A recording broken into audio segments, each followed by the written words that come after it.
पहले आपको क्या करना है, यहाँ पे व्हील नट आप 2 लगाएंगे और इसको कोन वाला हिस्सा जो है बाहर की तरफ रखेंगे। इसको कोन बोलते हैं। फ्लाइट वाला हिस्सा अंदर की तरफ रहेगा ताकि इजीली टाइट हो जाए। हैंड से इसको टार्क दे देंगे।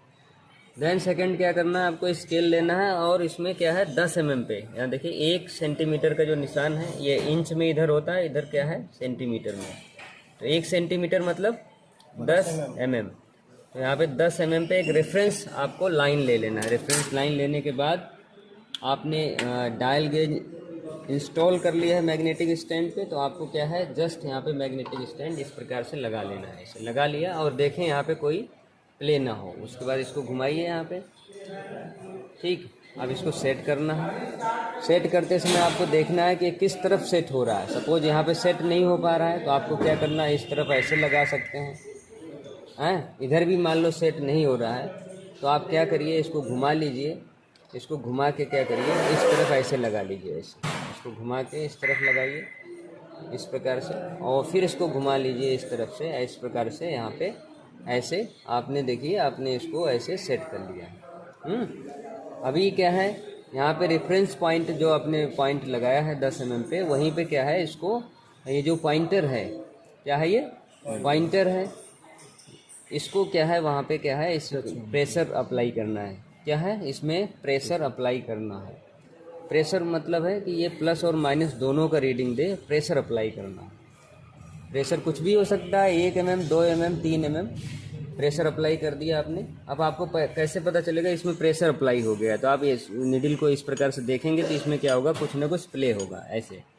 अब जैसे मान लो हमने इसको बहुत ज़्यादा टाइट कर दिया इस प्रकार से, देखो बहुत ज़्यादा टाइट कर दिया ऐसे, तो ऐसे टाइट कर दिया तो अब देखो अब क्या हो रहा है कि यहाँ पे कोई वो नहीं है, तो ये क्या हो गया, गलत है। और फिर उसके बाद आपने क्या दूसरे तरीके में क्या किया, आपने ऐसे हल्का सा टच कर दिया, सपोज ऐसे टच कर दिया और इसमें कोई भी प्रेशर अप्लाई नहीं हुआ, तो ये भी क्या है, गलत है। और आपने मान लो इस प्रकार से तिरछा लगा दिया ऐसे, तो ये भी गलत है। हाँ, इस प्रकार से तिरछा लगा दिया और आपने क्या किया, यहाँ पे लगा दिया, तो ये भी पॉइंट क्या है, गलत है। ये सारे जो प्रैक्टिस है वो क्या है, रॉन्ग है, गलत है। तो आपको सिंपली क्या करना है, सबसे पहले 10 mm का रेफरेंस लाइन लेना है और देन उसको बिल्कुल 90 डिग्री पे यहाँ पे प्रेशर अप्लाई करना है। जब यहाँ प्रेशर अप्लाई करोगे तो ये जो पॉइंटर है, देख रहे हैं ये जो स्पिंडल है, ये जो पॉइंटर का रॉड है, ये क्या हो जाएगा, बाहर की तरफ थोड़ा सा यहाँ पे गैप क्रिएट कर देगा। अब ये देखेंगे दूर से, देखिए बिल्कुल ये 90 डिग्री पे लगा हुआ है उस तरीके से, उस दिशा में देखिए 90 डिग्री पे है, ये रॉड 90 डिग्री पे है। हाँ, देन उसके बाद क्या करना है आपको कि आप इसको क्या करेंगे, जीरो कर लेंगे। इसको बड़े वाले डायल को घुमा के क्या करना है, जीरो कर लिया आप। ये देखिए जीरो हो गया, जीरो हो गया। यहाँ पे जीरो होने के बाद एक बार इसको ऐसे उठा के देखेंगे क्या वो निडल फिर से जीरो पे आ रही है। अगर थोड़ा बहुत इधर उधर है तो क्या करना है, उसको सेट कर लेना है। फिर अब आपको क्या करना है, क्या लेना है आपको, व्हील पाना। व्हील पाना लेके इसको रोटेट करना है घड़ी की दिशा में। आप रोटेट करिए, देखिए आप बड़ी वाली डायल में कुछ डिफ्लेक्शन आपको दिखाई दिया। देखिए कितना डिवीजन डिफ्लेक्शन जा रहा है, कहाँ से सुई वापस आ रही, कहाँ से निडल वापस आ रही, उस पॉइंट पे आगे पीछे देके कंफर्मेशन लेंगे। तो कितना जा रहा है जी, बताइए। 4 तक पीछे जा रहा है। ध्यान से देखो, तुम कुछ नहीं देख पा रहे हो। तो 2 क्रॉस कर दिया है, 2 क्रॉस कर दिया उसने, 3 के आसपास पहुंचने वाला था। 2 क्रॉस कर गया, ठीक है, 2 क्रॉस कर गया है, लेकिन 3 अभी उसने क्रॉस नहीं किया है आगे की तरफ, प्लस की तरफ। और फिर एक बार इसको उसी दिशा में घुमाते देखते हैं कि 0 से पीछे क्या वैल्यू दिखाता है। 0 से पीछे कोई वैल्यू नहीं दिखा रहा है, आगे ही जो है वो वैल्यू कितना जा रहा है, 2 के ऊपर, 2 के ऊपर जा रहा है। ठीक है, तो 2 डिवीजन इसका मान लेते हैं, क्योंकि 2 क्रॉस कर गया तो आप 3 भी ले सकते हो, 2 भी ले सकते हो। तो इसको आपने 0 सेट कर लिया, यहाँ पे इसको 0 सेट करने के बाद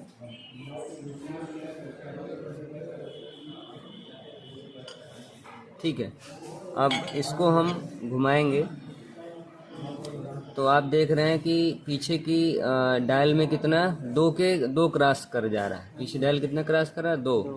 और आगे देखेंगे, आगे भी आगे नहीं जा रहा है, आगे बहुत ही माइनर सा जा रहा है, ठीक है। लेकिन पीछे आप देखोगे पीछे पूरा 3 तक नहीं पहुंच रहा है, कुछ गैप क्रिएट कर रहा है वो। तो अभी आगे देखेंगे कुछ पॉइंट जा रहा है, तो अब यहाँ पे एक बार फिर से हमें क्या करना होगा, 0 कर देते हैं फिर से एक बार इस पॉइंटर को 0 फिर से कर लेते हैं।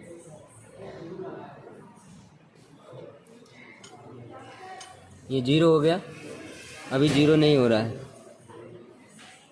सर मैं एक सेकंड। 0 करने के बाद अभी क्या है, इसको फिर से घुमा के एक बार चेक कर लेते हैं। तो आगे देखिए, आगे फिर 2 क्रॉस कर गया,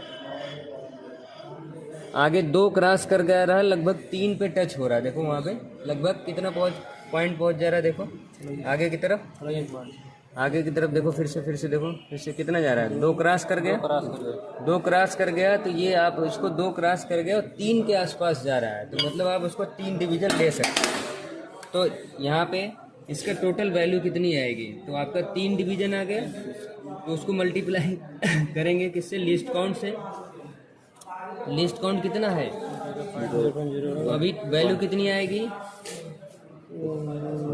इससे मल्टीप्लाई होगा तो 3 का नम क्या होगा, 3 ही आएगा, लेकिन दशमलव कितने अंक पे लगेगा, 2 अंक पे। तो ये क्या आया आपका, डिस्क का डिफ्लेक्शन।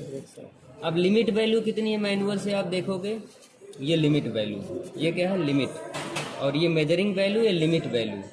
तो कौन सा वैल्यू ज़्यादा है इसमें, लिमिट वैल्यू ज़्यादा है, और उस लिमिट के अंदर ही अभी डिफ्लेक्शन है 0.03 अभी आपके पास डिफ्लेक्शन आ रहा है। और कहाँ तक ये डिस्क जा सकता है, मतलब कहाँ तक आप यूज कर सकते हैं, 0.10। अर्थात अगर यहाँ पे मान लेते हैं 10 डिवीजन आ जाता तो ये वैल्यू सेम आ जाती, तब भी ओके कहेंगे, तब भी ओके ही रहेगा।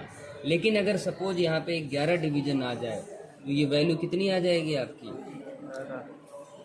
कितना आ गया, अभी ये इससे ज़्यादा हो गया, क्रॉस कर गया, तो ये क्या हो गया, अब आपको बैड का जजमेंट दे देना। और अगर सपोज ये 10 रहता, ये 10 है, तो यहाँ भी क्या है 10 ही आएगा, तो ये क्या है लिमिट के बराबर है, तो ये गुड मानेंगे आप, ओके।